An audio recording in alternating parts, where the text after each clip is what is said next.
There's a story that I periodically relate about Davy Crockett, who apparently was in the U.S. Congress. I forget whether he was a senator or a representative, but that having been said, he apparently got into a discussion with one of his constituents while he was out glad-handing for, re-election. And the guy basically said some things that totally changed his perspective on life. This is an important consideration, and it happens periodically to every one of us. We should all re-examine periodically what we believe to make sure the things that we believe and the things that we've accepted and counted appropriate are in fact appropriate, are reasonable, are proper. I wanted to talk today about the idea of dead body, and that's going to sound like a kind of an odd topic, but I'll get into why I chose that topic on the Daily Summation from Kurt's Religion and Politics. I'm your host. I'm Kurt, and today is Saturday, the 5th of December of 2021. Welcome to everyone who's here on Rumble, on the podcast, and on YouTube. Thank you for coming along today, and remember that Rumble is my preferred platform. Hopefully I'll present something that you will find interesting and useful. Again, the subject for today is dead body, and let's go ahead and go through the notes so you will have some idea the sort of thing I'm talking about. Now, I might sort of move along a little bit from where I am in the notes. Sometimes that happens where I sort of think something through and come up with more things as I go along. Where it's true the Supreme Court or any other body, legal or not, can survive on new things, saying they won't or shouldn't review old one makes them into essentially a dead body. The fact is, as has been said, for all intents and purposes, there's nothing new under the sun. There comes a point when it must be understood that even when no new facts or evidence are presented, that doesn't mean what was decided was correct. It's as important that a jurist, or more than one, may reconsider in a more salient fashion or better examination of the facts related to a given case as data is presented.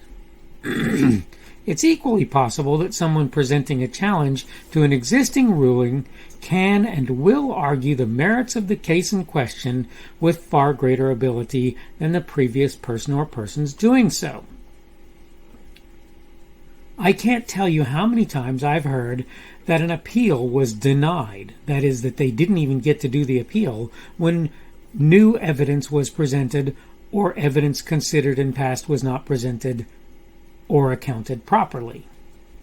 And that's additional to what I was saying, right?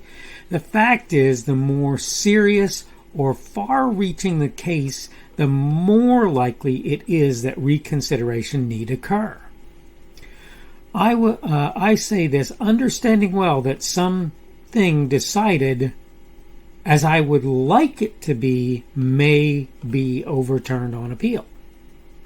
In order for justice to be fair, all facts must be considered and weighed appropriately.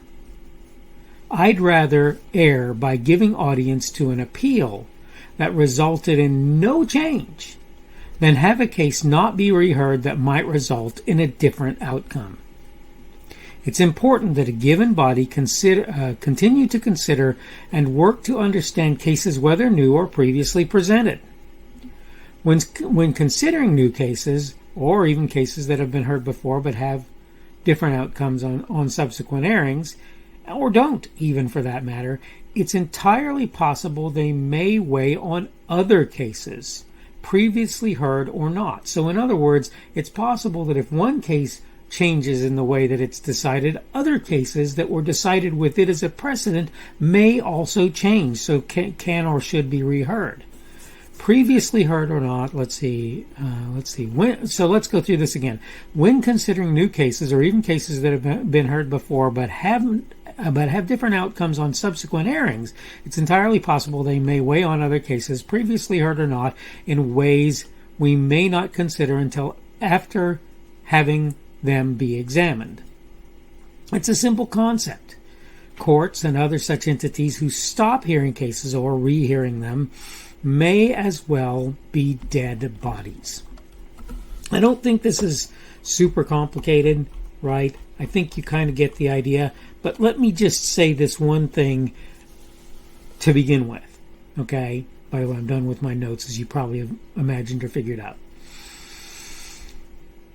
The possibility that a single person has been punished for something they did not do should, in my opinion, be sufficient to make us consider the idea of rehearing cases as an important thing. I know it's expensive. I get that. But the thing about it is, if somebody's case was improperly heard, excuse me, if somebody's case was improperly heard, it was improperly heard.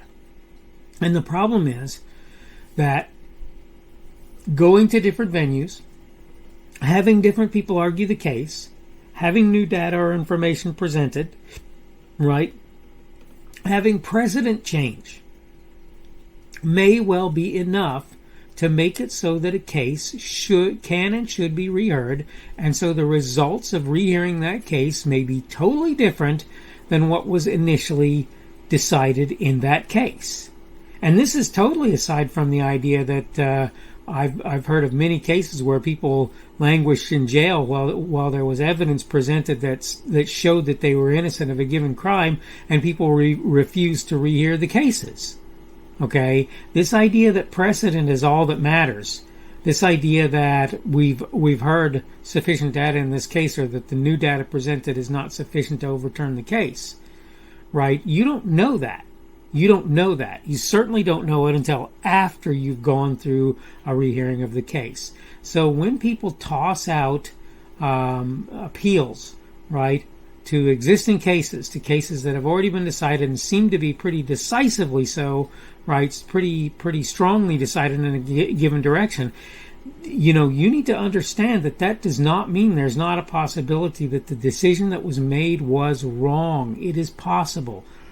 And again, the expense and the time and the need for maybe more people in the judiciary, more lawyers involved in making sure cases are properly heard.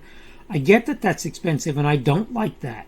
But I also don't like the idea of myself languishing in prison as a result of a case being improperly decided where I'm concerned, or somebody that I care about. More importantly, say one of my children. Right? I don't want that to happen. I understand that errors will be made, and I understand that people will be punished who should not have been. I get that. Okay? I also get that maybe that will not ever be fixed or changed. But the thing is, it should be one of our choices that we make to say, look, we need to look at cases, maybe even do periodic review, I don't know, and decide, are there things about this case that were considered improperly? Are there precedents for this case that have been overturned and on which this case hinged? Is there new evidence that has been presented that and maybe even have a way to enter that new evidence in as post case, so that people know, hey, there's new evidence and this maybe should be reconsidered, and we probably ought to reconsider whether or not a case ended in the proper outcome. And this is to do with not just whether or not the person is guilty or innocent, but it also has to do with what kind of result occurred for that person and whether or not the result was proper. Now, we have to be careful because we don't want to let people out on the street who are horrible people, bad people, whatever you want to say, right? On the other hand, we don't want to keep people in jail, for example, or not expunge records or whatever it happens to be for people we decide later on really were not at a level of criminality or whatever that we thought that they were. And this is what I'm trying to get across today.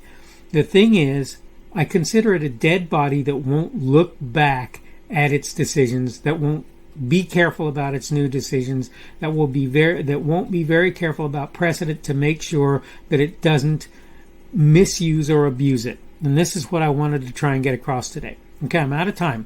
So let me go ahead and wrap up. This is the Daily Summation from Kurt's Religion and Politics. I'm your host. I'm Kurt, and today is Saturday, the 5th of December of 2020. Sunday, the 5th of December of 2021. That's right, Sunday, not Saturday. Got that one wrong. And that means tomorrow will be Monday, the 6th of December of 2021, coming ever closer to that end of the year. And, of course, to that Christmas season that a lot of people celebrate. Of course, a lot of people celebrating Hanukkah now, as I understand it. Thank you for everyone who's been here on Rumble, on the podcast, on YouTube. Remember, the subject for today has been dead body. You don't really have to remember it, but that's what we were talking about today. And tomorrow's subject is viability. And of course, what we're talking about is when babies who it has been decided can or should be aborted are actually viable. We need to discuss that for a couple of very important reasons. We'll get into that tomorrow. Hopefully you're having a good day today and everything is going well for you, and hopefully it will continue to do so, and hopefully we will see you again on Monday's edition of the Daily Summation from Kurt's Religion and Politics. The speaker on this edition of the Daily Summation is Kurt Schubert. This video was recorded on Sunday, December 5th of 2021. The Daily Summation is created for Kurt's Religion and Politics.